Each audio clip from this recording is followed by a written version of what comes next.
Do you crave adventure? Being in the unknown? Witty comedy? Then this book is for you. The Bone Books are a comic book series written and illustrated by Jeff Smith.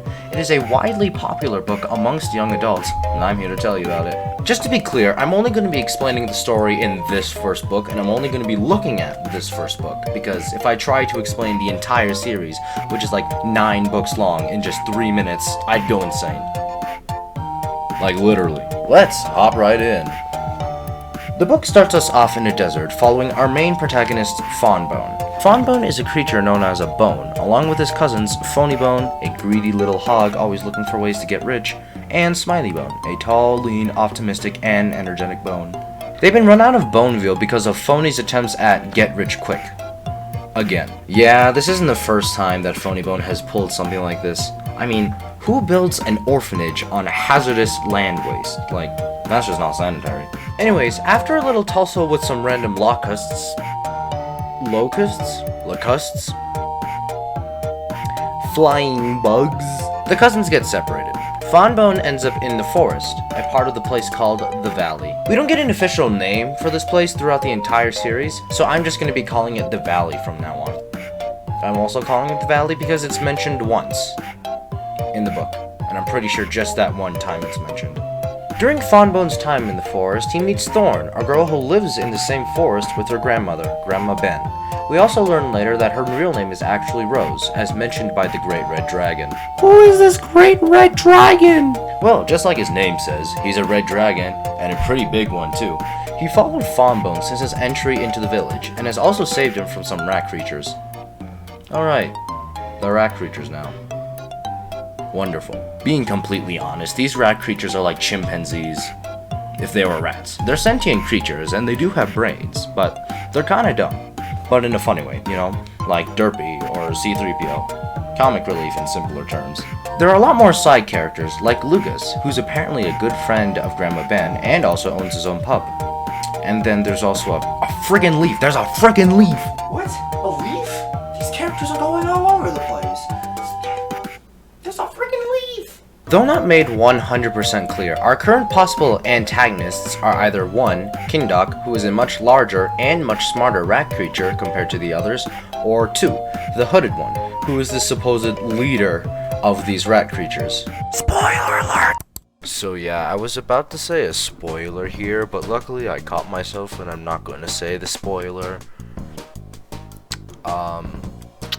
So yeah, Past Ethan is a little dumb. Yeah, this is just really a big mess now. I'm going all over the place. If you're gonna take away 3 points from what I just said, it's to know that 1. The main protagonists are Fawnbone, Phonybone, and Smiley-Bone, all cousins. 2. Possible antagonists are either King Doc or the Hooded One. And 3. Too many side characters. Like, there's just too many. Let's dive more into the setting. The places that we do see in this book are a desert, a forest, and a smallish town area, all located in the valley. Let's start with the desert. The desert is where we first meet the Bone Cousins. It is a dry place that goes on as far as the eye can see, and is pretty barren. Probably not the best place to live. The forest is a beautiful place filled with many trees, rivers, ponds, and even a whole waterfall. So, you know, pretty good tourist visit. It is also home to many creatures, one of them being another side character named Ms. Possum.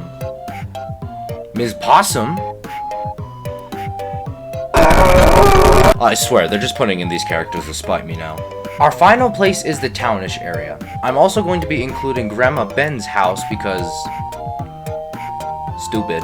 There isn't much complexity in the areas that we see here, since Lucas's pub is basically like any other pub you'd see here, and Grandma Ben's place is also very simplistic, with just a farm and a basic house. Also, something to note here is that the place is basically trashed after a rat creature attack.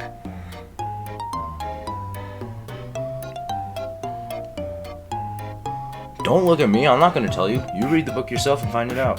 The reason they were sent there in the first place by the Hooded One was to go search and capture the one who bears the star. I'm not gonna tell you. Read the book. I swear, it's in like the first few pages. Trust me. This is the part where I'm supposed to go like, you should read this book because blah blah blah. But no, I'm not gonna say that. because I have other stuff I have to say first. This book falls under the category of banned books, since that has been challenged in multiple places. Let's see for what now. Okay, let's see what we got here. Violence? Yeah, that makes sense. It gets much worse in the later books. I'm just gonna point that out now. Drinking. There's Lucas's pub. Smoking. Yep, in the pub too. Racism. Yeah, the part went... Racism? Wait, what? Racism? How? What could be so racist about this book? Now, the closest guess that I can come up with is that the Bone Cousins were discriminated against from their city, that they had to leave.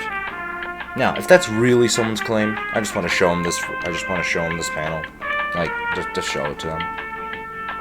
I don't think that's a racist act. Just saying. Now, the real deal. Would I recommend this book? It depends. If you don't mind the violence, atrocious acts on your lungs, then sure. Though the book is pretty short, its story is still interesting and easy to follow along.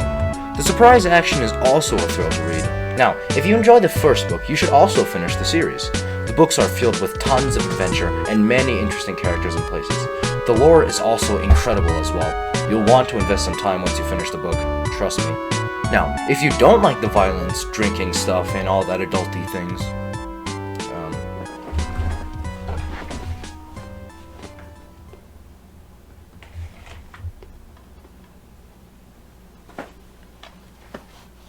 here you go.